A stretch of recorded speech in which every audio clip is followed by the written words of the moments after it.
तभी उसे एहसास हुआ कि कमरे में कोई और भी है। उसने पीछे मुड़कर देखा और उसके रोंगटे खड़े हो गए।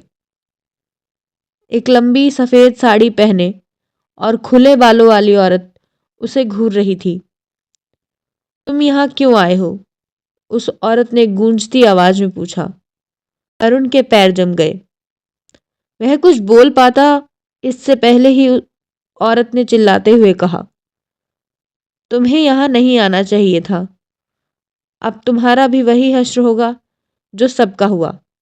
अरुण ने खुद को संभालते हुए वहां से भागने की कोशिश की, लेकिन जैसे ही वह बाहर निकला, हवेली के चारों ओर घना अंधेरा छा गया। हवेली के दरवाजे बंद हो चुके थे। चारों ओर सिर्फ और सिर्फ आत्माओं की गूंजती हंसी सुनाई दे रही थी। अरुण अंधेरे में घिर चुका था। अरुण को समझ नहीं आ रहा था कि वह क्या करे। तभी उसे एक छोटी सी खिड़की दिखाई दी।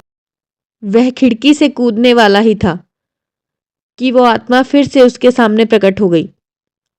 उसकी आंखें अरुण की ओर जलती हुई लाल हो चुकी थीं। तुम भाग नहीं सकते। यह हवेली अब तुम्हारा भी घर बन जाएगी। अरुण ने कांपती हुई आवाज में पूछा। तुम कौन हो? तुम्हें क्या चाहिए? मुझे क्यों रोक रही हो? वह रोने लगी। मेरा नाम आभा है। इस हवेली में मुझे किसी शक्तिशाली आत्मा ने कैद कर रखा है। अरुण ने हिम्मत जुटाते हुए कहा, मैं तुम्हारी मदद करूंगा, लेकिन तुम्हें मुझसे वादा करना होगा कि तुम मुझे यहां से जाने दोगी। आभा ने सोचा और कहा, ठीक है, तो मुझे बताओ क्या करना होगा? अरुण ने कहा। आभा ने कहा, पिछले कमरे में एक पुराना बक्सा है, उसे बाहर ले जाकर जला दो, तभी मेरी आत्मा आजाद हो पाएगी। अरुण उस कमरे की ओर बढ़ा जहां बक्सा रखा हुआ था। कमरे में घना अंधेरा था। अरुण ने बक्सा उठाया और बाहर निकल गया। गांव के लोग जो अब तक छुपे हुए थे, उनको देखकर हैरान रह गए। वह चिल्लाया, इस बक्से को जलाने से ही आभा की आत्मा को शांति मिलेगी।